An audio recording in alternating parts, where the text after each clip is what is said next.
Assalamualaikum warahmatullahi wabarakatuh. Saya Nurmianti Fauzia Anakim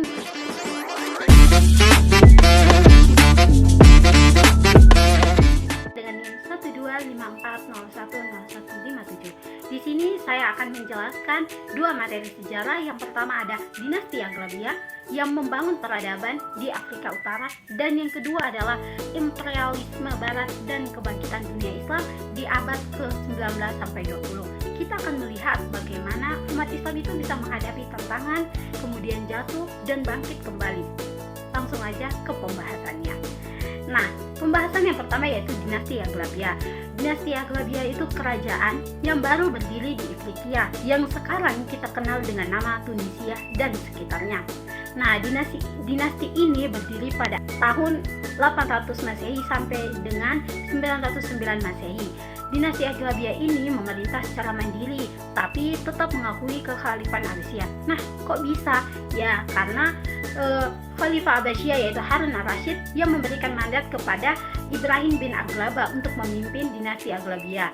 Nah, dinasti ini dikenal dengan dinasti yang stabil, kemudian punya militer yang kuat dan giat dalam membangun kota, dan yang paling penting adalah ilmu pengetahuan. Nah, langsung aja ke kepemimpinannya. Yang pertama adalah kaum pemberontakan, yaitu kaum Khawarij. Pada awal berkuasa, banyak wilayah yang kacau karena konflik antara suku, salah satunya itu adalah kaum Khawarij itu. Nah, akhirnya pemimpin Aghlabiyah berhasil memenangkan wilayah ini, sehingga pemerintahan itu bisa fokus membangun dan memperluas pengaruhnya. Yang kedua adalah penaklukan Sisilia. Salah satu momen yang paling menegangkan adalah penaklukan Sisilia yang dipimpin oleh Ashad bin Al-Furat. Nah, dia itu adalah seorang panglima yang ulama fikih. Nah, pada saat itu Sisilia tuh berada di bawah kekuasaan Bizantium atau Romawi Timur. Nah, penaklukan tuh dilakukan bukan hanya untuk memperluas wilayahnya, tetapi juga untuk mengamankan jalur perdagangan, menghadapi ancaman Bizantium, dan menyebarkan Islam ke Eropa Selatan. Selanjutnya adalah membangun armada dan penyebaran Islam. Nah,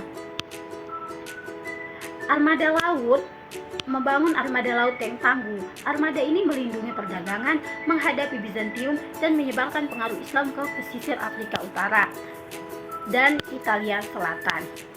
Selanjutnya ada peninggalan, yaitu Masjid Khairon yang dibangun oleh Ziyadatullah I menjadi pusat ibadah dan pendidikan. Selanjutnya tuh ada Masjid Tunis dibangun oleh Ahmad bin Muhammad. Nah, itu juga sama fungsinya, tapi dia tuh menjadikan kota Tunis itu sebagai pusat kegiatan keagamaan dan perdagangan. Dan yang terakhir adalah irigasi dan pertanian. Itu tuh dikembangkan untuk membuat ekonomi itu stabil, wilayahnya makmur, dan rakyatnya tuh sejahtera. Nah, kota Khairon itu menjadi pusat pendidikan dan budaya, serta lahirnya banyak karya ilmu pengetahuan. Selanjutnya itu ada masa kemunduran. Sayangnya, akhir dinasti ini tuh kurang bagus, karena hal yang pertama menyebabkannya adalah pemimpin terakhirnya, yaitu Ziyadatullah III, lebih fokus dalam kemewahan daripada kepemimpinannya. Nah, dan yang kedua adalah masuknya Syiah Islamiyah. Nah, di kalangan pejabat yang melemahkan struktur politik. Kemudian pada tahun 909 Masehi, kekuasaan Aghlabiyah tuh berakhir dan diambil oleh Abu Ubaidillah Al-Mahdi dari Fatimiyah. Nah, kita lanjut ke pembahasan yang kedua, yaitu imperialisme dan kebangkitan dunia Islam. Nah, pada abad ke-19, dunia Islam itu mengalami tekanan. Bayangkan saja, dunia Islam pada abad ke-19 sebagian besar wilayahnya tuh dikuasai oleh Barat, Inggris, Prancis, dan Belanda, Spanyol. Nah, politik ekonomi umatnya lemah, pendidikannya tertinggal. Nah, itu tuh disebabkan ada 3 kerajaan besar yang runtuh. Yang pertama adalah Safawiyah, yang kedua Mughal, dan yang ketiga itu ada Utsmani. Nah, kalau yang namanya tuh Safawiyah. Nah, Safawiyah itu Persia atau Iran. Militernya tuh kuat, budayanya maju, tapi runtuh hanya gara-gara campur tangan Rusia dan Inggris. Nah, kemudian yang kedua itu tuh ada Mughal atau India. Nah, maju, arsitekturnya megah, perdagangannya besar, tapi dikuasai Inggris karena konflik internal dan tekanan kolonial. Dan yang ketiga tuh ada Utsmani atau Turki. Nah, militer ini disiplin, administrasinya luas, pengaruhnya tuh besar, tapi karena tekanan Eropa dan konflik internal, nah itu tuh membuatnya tuh menjadi runtuh. Kemudian ada tokoh kebangkitan di abad ke-19. Di tengah kemunduran munculnya tokoh yang menghidupkan kesadaran Islam. Yang pertama itu ada Jamaluddin Al-Afghani. Dia tuh mengajarkan bahwa pentingnya persatuan umat Islam dan penguasaan ilmu pengetahuan. Yang kedua ada Muhammad Abduh. Nah, dia tuh mendorong pendidikan modern dan tafsir Al-Quran sesuai zaman. Yang ketiga ada Syahid Ahmad Khan. Nah, dia tuh fokus pada pendidikan modern di India agar umat Islam itu bisa bersaing dengan Barat. Dan mereka itu mengingatkan umat Islam, jika ilmu dan persatuan itu lemah, penjajah itu akan mudah masuk. Selanjutnya itu pada abad ke-20. Nah, abad ke-20 ini dinamakan abad kebangkitan Islam atau modern.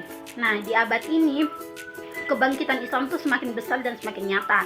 Salah satu bukti Hasan al-Banna itu dia berada di Mesir, mendirikan Ikhwanul Muslimin, menggabungkan pendidikan, dakwah, dan yang paling penting itu kegiatan sosial. Dan yang kedua tuh ada Abdul A'la al-Maududi, India atau Pakistan. Dia tuh berasal dari situ. Dia tuh mendirikan Jamaat Islami, menekankan penerapan Islam dalam politik dan sosial. Dan yang ketiga ada Muhammad Iqbal, India. Dia tuh filsuf dan penyair, mendorong kebangkitan spiritual dan kesadaran politik. Dan yang terakhir ada Syed Qutb, Mesir. Nah, pemikiran modern itu memberikan inspirasi gerakan politik Islam di pertengahan abad ke-20. Nah, gerakan mereka lah yang menekankan pendidikan, organisasi, dan pemikiran Islam sebagai fondasi kebangkitan. Nah, Aghlabiyah itu berhasil membangun stabilitas ekspansi dan pengaruh Islam, tapi runtuh karena pemimpin yang lemah dan tekanan eksternal. Nah, imperialisme itu melemahkan dunia Islam pada abad ke-19, tapi memicu reformasi dan kesadaran kebangkitan. Sejarah ini mengajarkan kita bahwa kemunduran bukanlah akhir. Selama ada kecerdasan, persatuan, dan kepemimpinan yang tepat, umat Islam itu bisa bangkit kembali menjadi kuat dan berpengaruh. Mungkin hanya itu saja yang dapat saya sampaikan. Kurang dan lebihnya saya mohon maaf. Wassalamualaikum warahmatullahi wabarakatuh.